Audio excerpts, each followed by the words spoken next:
Hi, I'm Katie Moussouris, a Senior Security Strategist with Microsoft. I am here with David Lindsay, a security engineer from Security Innovations, a US-based company.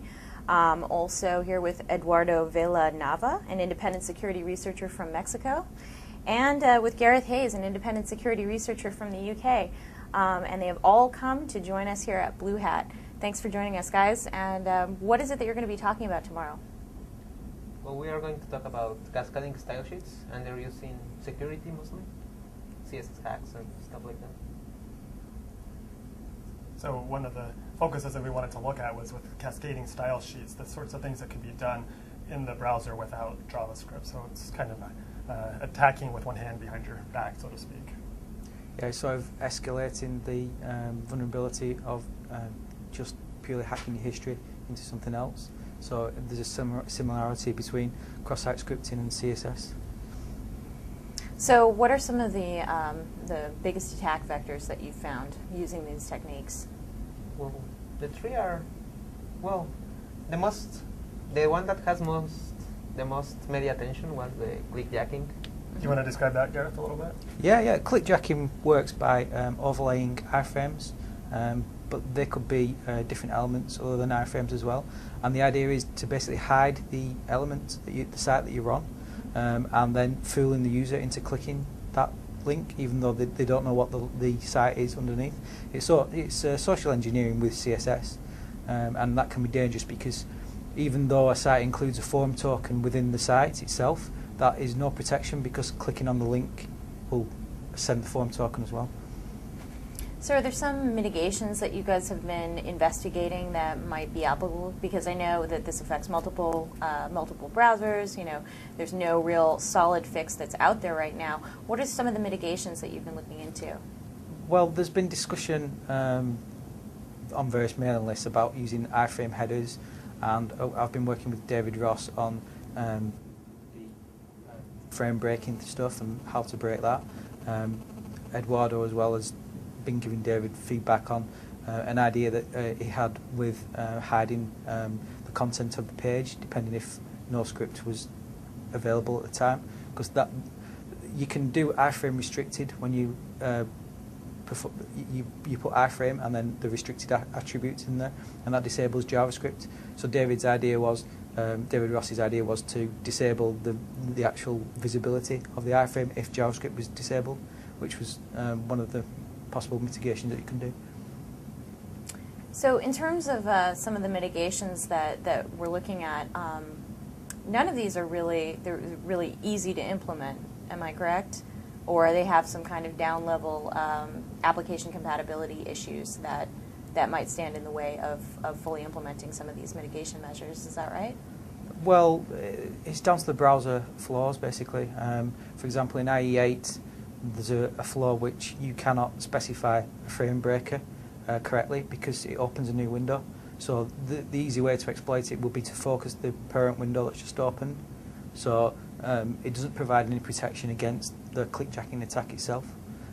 But if all the browsers agree on a certain standard to make sure that we can't iframe this site, if it doesn't want to be iframed, then that would solve the problem. Yeah, but all websites will continue to be vulnerable until they decide to fix it.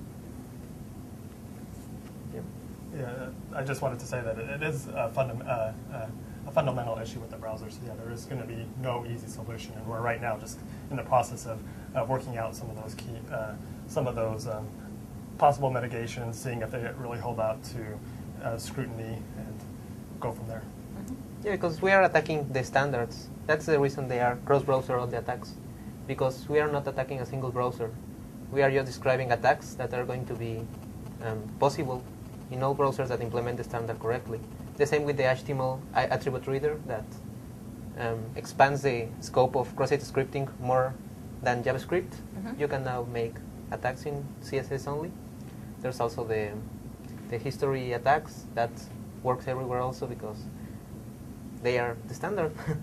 With the attribute reading attack that we are going to be discussing, that's one of the ones that I find really interesting because it's not some new fancy part of the specifications for cascading style sheets. It's one of the main primary features that it deals with what can be shown and what can't be. So it's really, I think, neat in that it shows that there's things that can be done with cascading style sheets that are very similar to cross-site scripting and can be used in similar situations as cross-site scripting to have the same kind of net effect as cross-site scripting, but all done without JavaScript. Cross-site styling. Cross-site styling, yeah. So this is a very interesting point. You're actually looking at attacks that apply to a correctly implemented standard, right? Yeah. So this is a even a step above a design level issue for an individual browser. This is actually a design level issue for a standard. Yeah. So that actually makes it quite complex.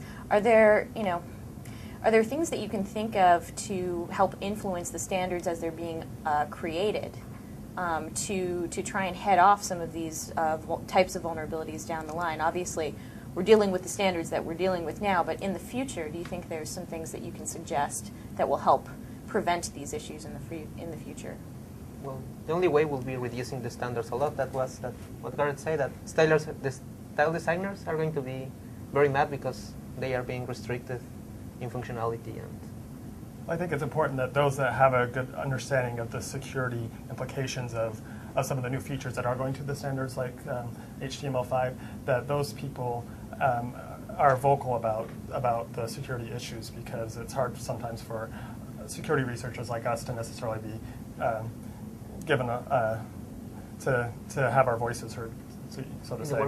But people, like, for example, from Microsoft that have the security knowledge that are on the working groups can probably have a lot more sway.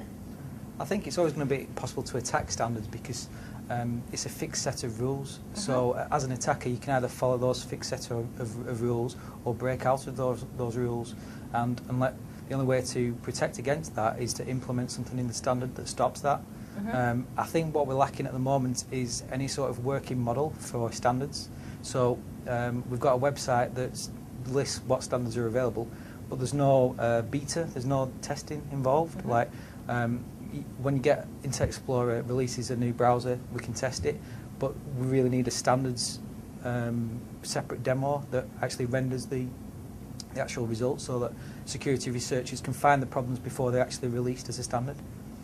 So you're proposing essentially a beta for standards where you actually get to test against real implementations against not fully realized standard or not fully finalized standard. Well, that actually makes a lot of sense. One of the purposes, of having the BlueHat conference is to bring security researchers like you into, Microsoft to talk to the developers and talk to the executives and really raise the awareness of issues.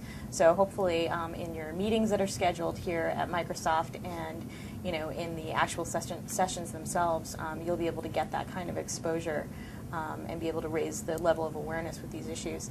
You keep mentioning earlier that you've been working with David Ross. Just to clarify for the audience, David Ross is one of our internal rock stars in terms of IE security. We've got many, but he's just one of them. So just giving a little context there. David's a top guy. I've worked with him for quite a while now. Right. So, so then, in terms of the rest of your talk, do you go into future work or anything else that's on the horizon for you that you haven't quite had time to explore? There's a few things in terms of future work that we think we'd like to flesh out. One would be in terms of scanning an intranet for different routers and devices. There's probably some work we can do there to better fingerprint websites other than just detecting IP addresses. So that's one thing we discussed as something that can be furthered. I think there's a lot to explore also with the attribute reading. So there's another area. I think the demo that Eduardo did of the real-time history is really key because you could enter a website on a forum and then it would crawl the forum and then find all the links for that. I think that sort of thing shouldn't be possible, and I think the reason it is possible is that when the standards have been developed, they've thought nobody's going to think of ways to do this. We obviously just sat together and thought, yeah, well, why not try this? So are there any final thoughts that you want to leave with the audience? A lot of the things that we've been discussing can be accomplished with JavaScript. So in that sense, I mean, you could argue that there's not a lot new, but we'd like one of the emphases that we're trying to make is that that even without JavaScript, if somebody chooses to not have JavaScript for security reasons or whatever, they still can be vulnerable. And so in that light, cascading style sheets should be treated as a potential malicious vector that can be used to inject malicious content onto web pages. And so in that sense should be treated with a dose of skepticism and security awareness around it, just like you would with JavaScript. Makes sense. Yeah, because most of the defenses against cross-site scripting just detect if it can execute JavaScript in some way. You know, event handlers, I don't know, script tags, remote style sheets, even with expression vectors on IE.